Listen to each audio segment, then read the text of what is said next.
80,000 horsepower on 3 shafts, and the bow is gaining less than an inch.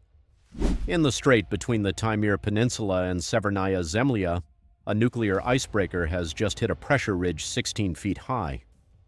Nothing is broken, both reactors are running, the propellers are turning at full power, the ship is stuck in the ice and it may stay stuck for a day or longer.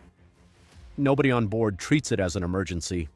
For an icebreaker crew, getting stuck is a working condition, and how the 54 people on board survive, it comes down to a system any professional driver will recognize. Almost everything out here exists twice: 2 reactors, a double hull, 2 independent air systems along the sides. Everything has a backup except one thing, and that is why the clock here is enforced to the minute. It is 8 in the morning Moscow time when the ship stops. On the bridge, a watch of 3 men has just taken over. The chief mate drives, raising and lowering the revolutions on 3 shafts. The officer of the watch reads the ice map and picks the ground ahead, because out here the main instrument is not the eye. It is dark at noon. The helmsman holds the course and repeats every order out loud, heading 215, 215. That echo is not a formality. It catches a misheard number before it becomes a wrong course. The watch lasts exactly 4 hours, then 8 hours off, then 4 more on.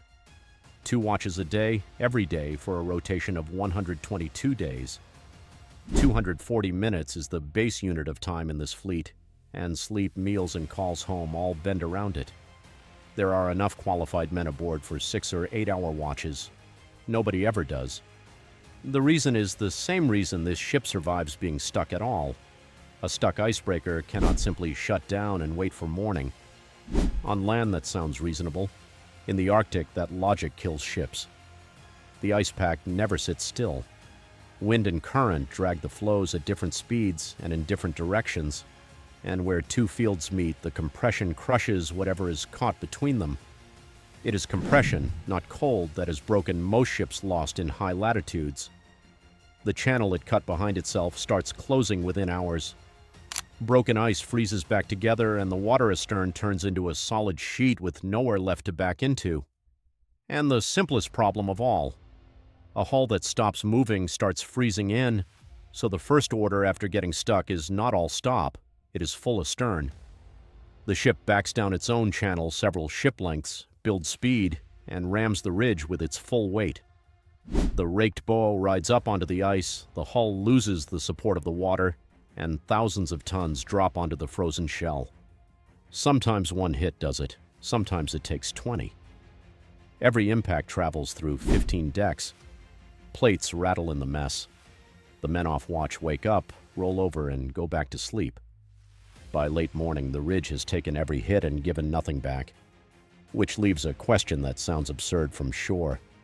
If the ship is standing still, where are those 80,000 horsepower going? 1 deck below the bridge in the central control room, the answer is on the gauges. Each of the 2 reactors puts out around 175 megawatts of heat, and only part of that ever becomes thrust. When the ship gets stuck, the load on board does not drop. It climbs.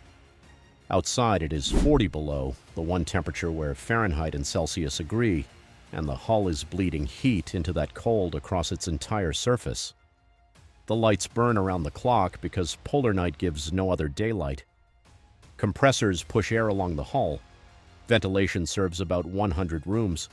The ship distills its own drinking water from the sea using plant heat, because nobody hauls 4 months of fresh water. So the reactor of a stuck icebreaker is not making motion. It is making heat, light, and water, and as long as it runs, the ship stays livable. Price that out in diesel and you see why these ships went nuclear.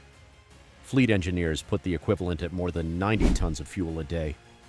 Call it 3 tanker loads a day, weeks of sailing from the nearest pump.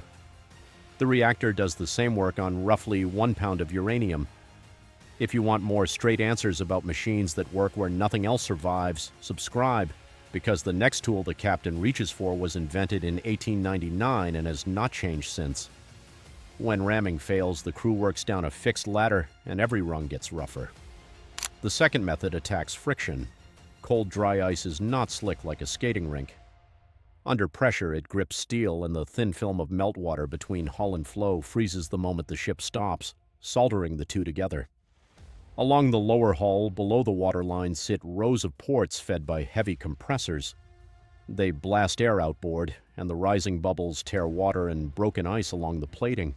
10 to 20 minutes of that air wash and a frozen-in hull can move again.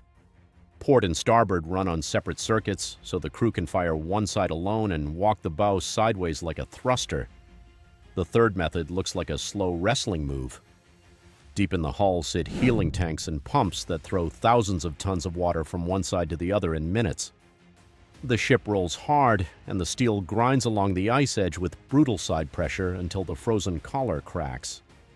Admiral Stepan Makarov ordered exactly that in 1899 when his Yermak, the first true polar icebreaker, got pinned near Spitsbergen. A 12-degree list broke her free. The procedure has not changed in over a century. The fourth method is the one nobody enjoys. The ship turns stern to the obstacle and mills the ridge with its own propellers. It works, and it gambles the blades every time. In August 1977, the Arctica, an earlier ship on the voyage that made her the first surface vessel to reach the North Pole, drove a screw into a hidden spur of old polar ice at full power. The vibration nearly took men off their feet on the bridge. Captain Yuri Kuchiev stopped the shafts in the middle of the pack and sent divers into water at 28 degrees.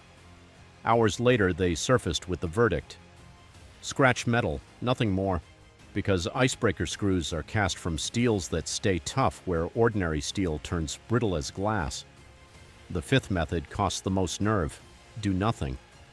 The fields are always moving, and the wind that pinned the ship can release it. Sometimes hammering only wears out steel and men. Which brings us back to the one system with no spare. You can duplicate a reactor, you cannot duplicate a man. The most reliable component on this ship is also the most fragile, and everything else exists to protect one resource: attention. That is the real answer to the 4-hour watch. After 240 minutes of reading dark ice under floodlights, a man starts making errors he cannot feel. Every driver knows that state, the hour past your limit where you feel fine and you are not, so the fleet does not wait for a man to report fatigue. It relieves him on the clock every time. Sleep counts as duty because a man who burns his 8 hours off in the lounge fails his whole watch in the morning. Meals run at fixed hours because in polar night with no sunrise, the galley is the only clock the body gets. The cook feeds 54 men 3 times a day and washes about 150 pieces of crockery after every sitting, and he knows who sits where and who will never touch a certain dish. That is not hospitality. It is maintenance on the one component with no spare. At 4 in the morning, on the watch sailors call the dog watch, when the human clock bottoms out, the helmsman still repeats every order and the officer still backs up the mate, so no 2 men can fail on the same task at once. At 5:30, the wind shifts. A dark lead opens in the pack. The mate backs down, builds speed, and on the third ram, the ship shoulders through and moves. 24 hours stuck, and not one system on board ever stopped. 121 days left in the rotation. The Arctic does not select these men for strength. It selects for the ability to stand monotony. New men wash out in the first year or two, not from the cold, but from the sameness. 122 days without setting foot on land. The ones who can take it tend to stay for good. There are men who joined a ship at the builder's yard and served 28 years on the same hull. That earlier Arctica once ran 357 days without a port call. The limit was never fuel. It was food, about 6 months of provisions. Survival up there is not heroism. It is a schedule, a spare for everything made of steel, and a man who hands over the wheel after exactly 4 hours, whether he feels tired or not. Every driver knows the hour when he should have shut it down and kept rolling anyway. Out there, the system shuts you down for you, and that is the only reason the ship comes home.